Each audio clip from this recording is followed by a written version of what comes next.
Carson Hinzman, starting center all year long. What happened and why? Let me share what I know. And then, Chris, I want you to respond to what I have dug up, if you will. So, before we get started, offensive line coach Justin Fry makes $1 million, Chris, as the offensive line coach and the assistant offensive coordinator. $1 million is what he makes every year. Okay, keep that in mind. So by now, most of you know Carson Hinzman joined a podcast. It was through an NIL collective, and he revealed some things that apparently, I guess, have ruffled the feathers of those on the coaching staff. Now, whether he was allowed to or permitted to or didn't follow the right protocol in order to get permission to be on this podcast, I don't have the answers to that. I'm assuming probably not, based off of what happened, based off the fact he didn't start, based off the fact he never played in the game, and the offensive line was playing terribly.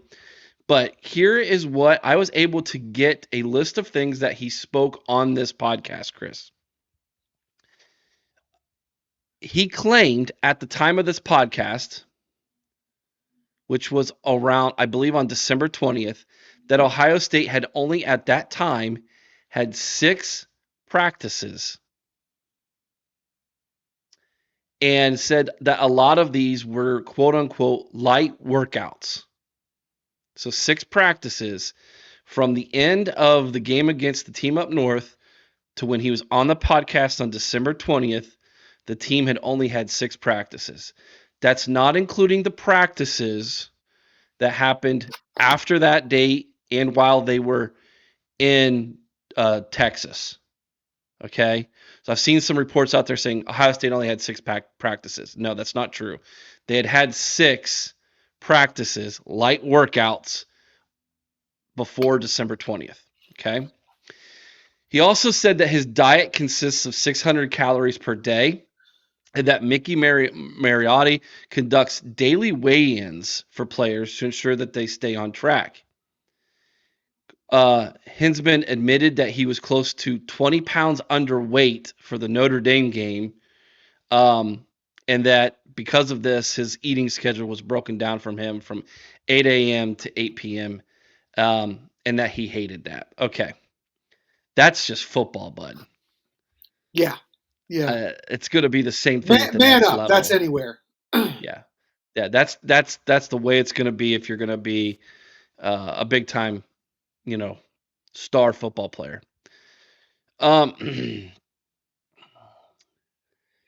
He said that it felt like that the fan criticism was like they were losing every game this year, and that the team felt that. Again, man up. I don't know what to tell you. You're playing at Ohio State. It's the most rabid, large fan base in the country, man. Okay? There was already a plan in place for Matt Jones to play at center in the Cotton Bowl, and in order to boost his NFL stock. We knew that already. I'd heard that one already. Doesn't mean that he was going to start at center. It didn't mean he was going to play the whole game at center, but there was a plan in place for that. This one is interesting. This one I think is probably why he got in trouble. Mike Hall Jr. and Carson Hinzman have gotten into, in their words, 6 altercations or scraps during practice. They fought each other more than anyone else in the team. And he described as one of the scraps as a little bit of Myles Garrett action, if you know what that means with the helmet. Swinging right? the helmet, yep. So obviously those 2 guys went at it a lot. Again, good, great, but probably shouldn't have said it publicly on a podcast, correct. right? Okay. Correct. He said Kyle McCord gave the best pregame speeches. I find that shocking. Okay. Didn't see it on the field, but cool. Um, Here's where another one really made noise. Now I've heard this one before reading all of these. One offensive line recruit that ultimately went to Miami demanded $1 million per year in NIL money from Ohio State. That's we kind of figured that, didn't we, Yeah, Chris? that's believable. Absolutely. That's not surprising to me at all. No. Again, is that the place to probably reveal that? And number one, number two, how did he know that? The NIL collective, maybe? I don't know. Um This is a direct quote from him. Ohio State doesn't really like to pay guys a whole lot compared to other schools. I can see that. That's probably why we don't really get those kind of recruits. But Right. at the same time, we don't really want those recruits that are just in it for the money. Unquote. And the last one, Ed Orgeron attempted to lure Hinzman to LSU with promises of playing time and playing time at tight end and gumbo. You know what? At a crazy 80, I can see that too. That's so on brand for Ed Orgeron, isn't it? Yeah, yeah. Yeah, you come down here, play with Tigers. I'll put you in a tight end and I'll give you some Gumbo, gumbo. gumbo, gumbo. Go Tigers. Okay. It's a lot to digest, Eric. That's a lot to digest. I understand. That's probably the first time you've heard that. Um, Now let me back up one step. Everybody was shocked when we get to the bowl game and Matt Jones is at center and Enoch Vamahi's at right guard. And it was like that the whole game, and it was bad. It was bad. Post game, I believe it was the second question that Ryan Day was asked, why wasn't Carson Hinzman playing? Ryan Day's response was he had several bad weeks of practice. Interpretation, he probably didn't practice. And if he did, it wasn't in a starting position because of what he said in that podcast. Now, that podcast was removed quickly. That's why you haven't heard about it or seen it. It'll go unnamed what podcast it was on. But either A, he didn't receive permission to go on it. B, he revealed way too much information that they didn't like while he was on it. Or C, Ding, ding, all the ding. above. Well, Now, I have a hard time believing that the Office of Compliance wouldn't have stepped in prior to him going on this podcast. I do believe that the university was probably extremely upset that he went out and aired his dirty laundry, so to speak, in front of an audience. I don't agree with it. I don't like it. I think that's the kind of thing you handle in house. That being said, I think it's absolutely just insane that they benched the kid for a number of reasons. One, you know, I don't know what you're. He didn't say anything that was all that shocking or overly surprising, first of all. I think it's stuff that most of us could have speculated. sure. We know there's fights in We know there's practice. absolutely, and if there wasn't, then that's an indictment on the way you're running your practice because there needs to be some competition, there needs to be some passion, some fury. If there's So, not some fights, you're doing something wrong. so that doesn't bother me. Now, he could have gone without mentioning Mike Hall's name. Agreed. Either But that or who cares? the Miles Who Garrett comment. Yeah, who That gives a could have rip? been left out. Yeah. I mean, you know what? Uh, good friend of the program, Mike Wargo, has told us numerous times about a couple of fights he's had when he was back there. Right. So fights happen. It is what it is. Uh, I just can't see benching the kid for what he said. I really can't. And what this tells me, I really feel that this kid's going to be in the portal before it's all said and done, Eric, um, because of the benching. Because basically, you're telling him, hey, you're not allowed to have a thought. You're not allowed to express a thought. Instead of just pulling him in and saying, you know what, you probably shouldn't have done this. You probably shouldn't have aired our dirty laundry. You know what? It may not be an actual violation of any rule, but you know better. We're going to set you a quarter. Then you're going to come in and play. But, you know, Ryan Day, again, outright lied about the whole incident to begin with. He lied without lying. Yeah. Okay, like you know what I mean. Well, that's what he does. Yeah, it's coach But you know what? That's speech. what a lot of coaches do. I mean, Sure. in Day, and we know I'm not a Day sympathizer at all, but in Day's defense, a lot of coaches do that. But no, I don't feel there's any way this kid should have been setting the whole game, especially when you see how bad things were going and the fact that you were going to get a quarterback or two killed before the end of the game. Yep. Because now you're not only risking your relationship long term with the kid that you got on the bench, but you know what? Devin Brown, and more specifically, Lincoln Keenholz, dude, they look terrified out there. They actually looked like they were scared running for their lives. That's a problem. That's a huge problem. Because now you're showing them that, you know what, to get my point across, I'm willing to risk your well being. The anger from Buckeye Nation on the total lack of preparation Oh, it's from this disgusting. from this coaching staff. A lot of people have taken the 6 practices, most of which were light work, and have Yeah. run with that as to the reasoning behind why Ohio State stunk it up down in Texas. You want to know And why we're a soft team, Eric? Right there. Right there. If that's true that we only had 6 practices between the game and December 20th or whatever it was, that is insane.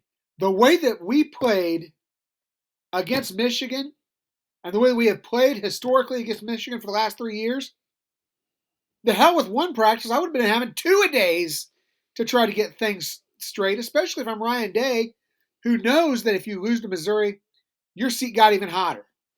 23 days is what it was between losing to that team up north and December 20th. You had 23 days, and you practiced 6 times. Now, Day might have felt like the team needed some rest.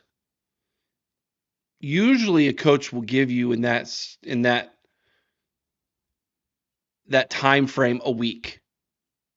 You know, take a week off, kick your legs up, decompress, Get healthy. get away from football, do what you need to do to cope with this. We'll reconvene in a week and start to regroup and refocus and getting ready for wherever we're going to be heading, which happened to Yeah, be the Cotton Bowl. it's finals week. Get your head straight. That's not what happened though. No. And excuse me, again, is the reasoning behind this because Ryan Day and the staff were so busy recruiting and finishing up that recruiting class. Yeah, they were out recruiting, sure. But you mean to tell me that you don't have Mickey Mariotti and other coaches in place that can't run a practice? Like, You did not have every coach on the staff on the road during that time. no, no, you didn't. And this gives some validity to the rumor, and this is a rumor that Ryan Day tells Mickey to he pulls the reins back on Mickey, Yeah. which is a part of the we're not tough narrative that you're seeing a lot of. Someday, eventually down the road, if Mickey's been wronged, he's gonna He's going let to let it us be know. known. Yeah. Yeah. Yeah. So And, that's just another cog in the wheel of disappointment And should Carson have done what he did by going on this podcast and talking like he did? Maybe, probably not. But was it worth benching him for the whole game? Absolutely not. Eric, and I got one other thing I want to say about his comments on the podcast. And I've seen a lot of it come out on other podcast fan pages, on just Facebook and other social media. People really getting down on Buckeye fans for being so critical. Mm-hmm. Let me tell you something. 5 years ago, I might agree with you. Right now, the players have brought themselves to an era where there's going to be an accountability held. You have made yourself professional athletes at this point. You are taking money for NIL deals / playtime. Let's call it what it is. You are getting paid to be out there on the field. You know what? Your grace period just went away. You are no longer a young student athlete. You are being paid to play at this point, whether it's through an NIL deal or something else. You are receiving money. You know what? You're going to be held accountable. You don't like it. Stop taking the money. That is definitely an argument that can be made. I would push back on that slightly, Chris, and say that not everybody on that roster is getting paid handsomely. But There's would you say everybody's getting something? Because at least they're getting their stipend. And when they were just getting their yeah, stipend, but that's not. that was different. That's like believe 1,500 a month or something like that. believe me, I'd scholarship to play football to me is money. It is. It's absolutely money. I'll That's tell you money. what. You want to take a look at my student loan bills? Because I got Exactly. student loans from the Ohio State University. You want to see what they cost a month? Yeah, I I'll tell know. you right now. That scholarship is money. Exactly. It is money. But I'm just saying, not everybody's You got making me millions of foaming at the mouth dollars. now, Eric. Not everybody's making six figures. You know Okay, what in though? NIL deals. Whether you're making 5 figures, 6 figures, whatever, you are still making over and above that stipend and that scholarship. You have turned yourself into a professional athlete at this point. I don't want to hear a word out of you when you're being held accountable. Circling back to the conversation about the offensive line. Yes.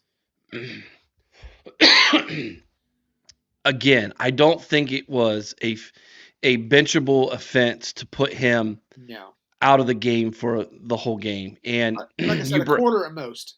You brought up a very good point, Chris, that doing so was detrimental to the health of Devin Brown.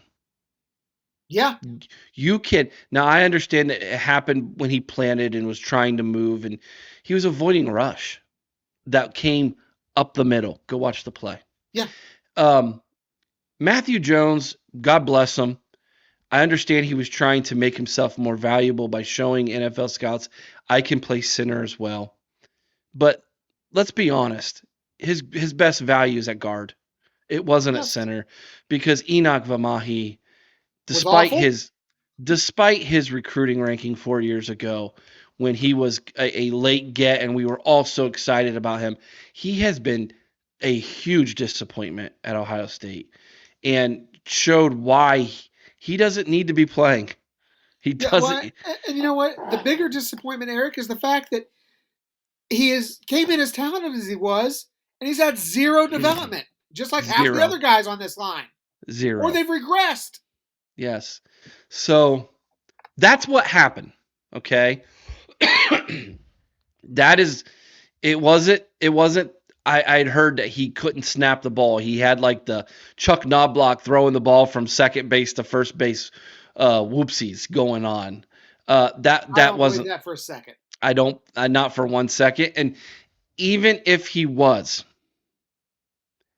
you can't tell me you're going to bench the guy who you've started at center and who looked good all year, who's made all the calls and adjustments at center all season, and you're putting in a new quarterback and you don't have the guy who's been making those calls and adjustments all season long in the game. You threw the game in all intents and purposes. You threw the game. Yes. It was that alone, that decision alone. And I don't know if that's Justin Fry, if that was Ryan Day, or if it was both of them. But at the end of the day, that decision falls on Ryan Day as head coach. And that was the wrong decision to make in that game. And he can disagree with me, and you can disagree with me and say, as head coach, he had to take a stand and he had to make decisions for the betterment of the team to show that this isn't what you do. My gosh, you asked Devin Brown now. If Devin Brown never gets another shot to show what he's truly got, who does that rest on? That rests on Ryan Day making that decision right there. Yeah, absolutely. So that's that. Last thought I have, and I'll give you one more last thought on this before we take a quick commercial break and we come back and we talk about what happened in the quarterback room. And my last thought is this: I hope Carson Hinzman takes this moment and grows from it and becomes a Remington Trophy Award winning center next year. I hope that he takes this and this is a springboard to get his head right and become the leader on that offensive line. That's the only positive thing I can see coming out of this is somehow Carson Hinzman takes this, runs with it, becomes the leader of this team. Okay. But I am eerily afraid that your prediction might be right because at this point, it's so easy to just say, well, screw you, I'm jumping in the portal. Your last Yeah, thoughts, Chris. I have, you know what, and this is the thing. The kid's got the talent. I have no doubt that he has the ability to go out there and win that award. I just feel like it's not going to happen for Ohio State. I think that at this point, we have seen so many bad decisions. Now, a lot of them are subtle bad decisions, but so many bad decisions made over the course of the last, specifically, I would say, year to year and a half. I really feel like we are seeing a coach and a coaching staff that is losing its team. There's definitely that possibility.